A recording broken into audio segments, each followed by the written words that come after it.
There's something special about mornings. Maybe it's the silence and tranquility. In Montenegro, I found two different versions of it. The first was a gentle calm of a horse ride at dawn. The second was in the ancient streets of Kotor.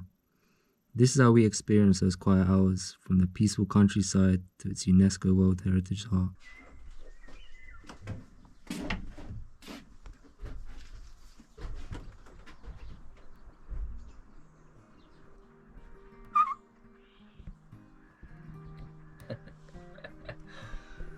We'll be down in a minute, mate.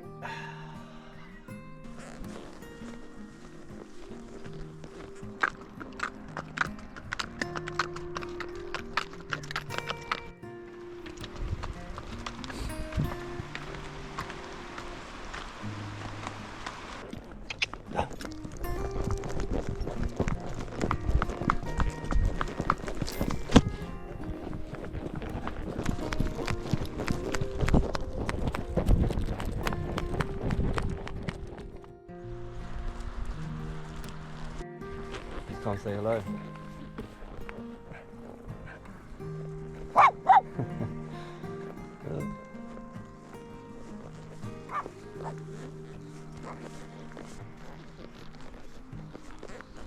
I'm going for a little run. I think I might stay walking. The last time when I was riding to Bulgaria, I kid you not, my foot fell out the stirrup. I thought I was finished. I thought I was finished. Look at that omelette, spinach, butter, pancakes, and Caesar the Emperor.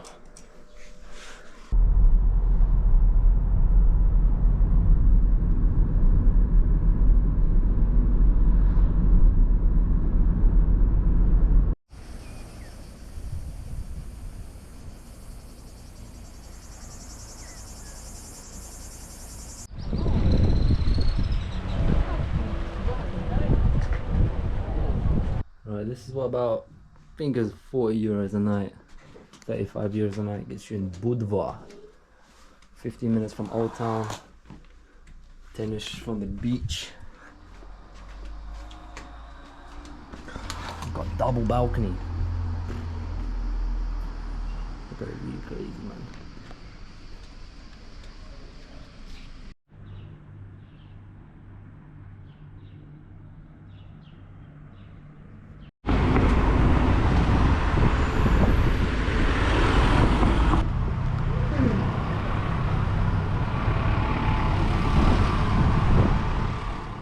Kotor.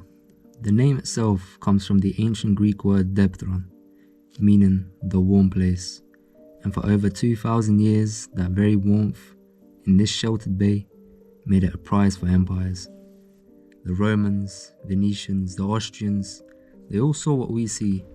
This is the quiet history they left behind. And if you come early enough, before the crowds, you can still feel the whisper of it all.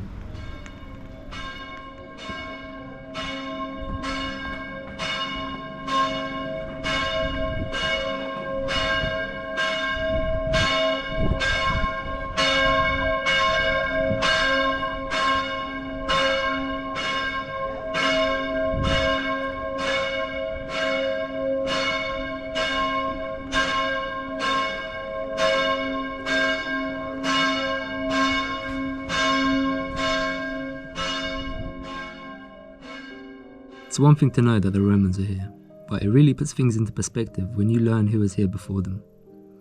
The Illyrians. They had a fortified settlement on this hill, which means the strategic importance of this spot has been recognized for over 2 millennia. And that's the crazy thing about this place. It's a historical palimpsest.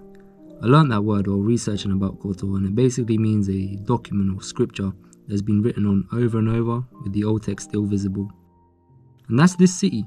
You've got the Illyrian foundation, the Roman urban grid, the Byzantines who cemented Christianity, and then the Venetians coming in and leaving their mark so strongly that it feels like a mini Dubrovnik.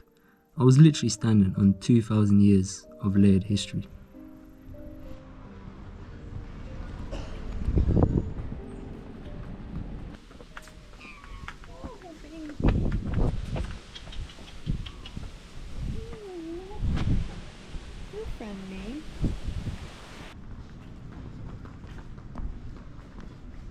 Check if this still works. Probably not.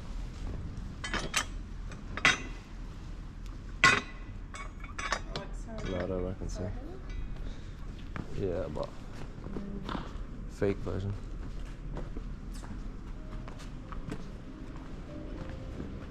And just like that, our last few hours in Montenegro are up. But Kotor gave us something simple, a peaceful moment with history itself. Now we're taking that feeling with us as we cross the border into Bosnia, where a whole new chapter is waiting.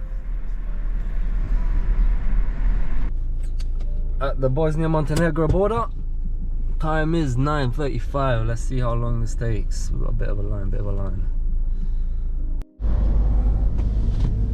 Well, that was the border. That was about 50 minutes, all in all. We're through Montenegro and to Bosnia. Now on our way towards Mostar. Well, I will say Montenegro roads are definitely a lot better, as of now at least.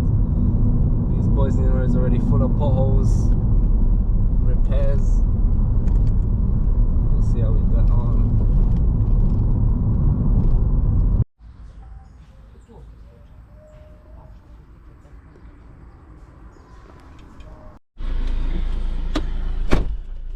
Right, those 2 omelettes, some bread and 2 coffees, £8.88.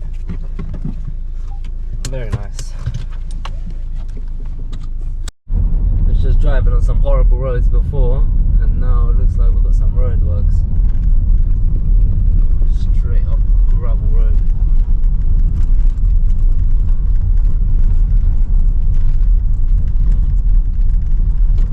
I won't lie, the Montenegro roads were for sure better. These Bosnian ones are not yet. He's nice though.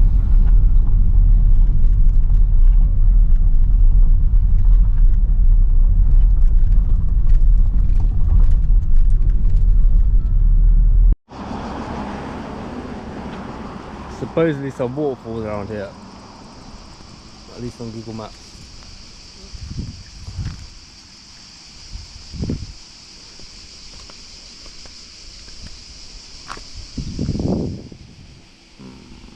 I don't reckon it's here, maybe further down. Oh, it's cold. Freezing though. Oh, freezing. Okay.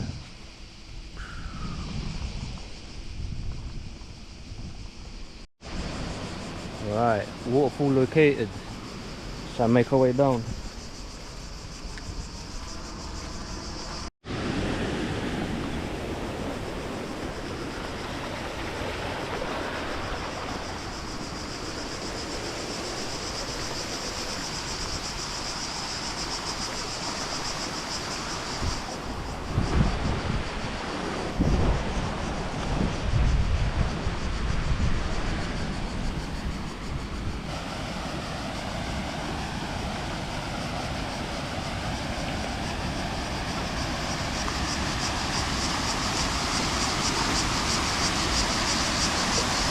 Ooh, this water is ice cold.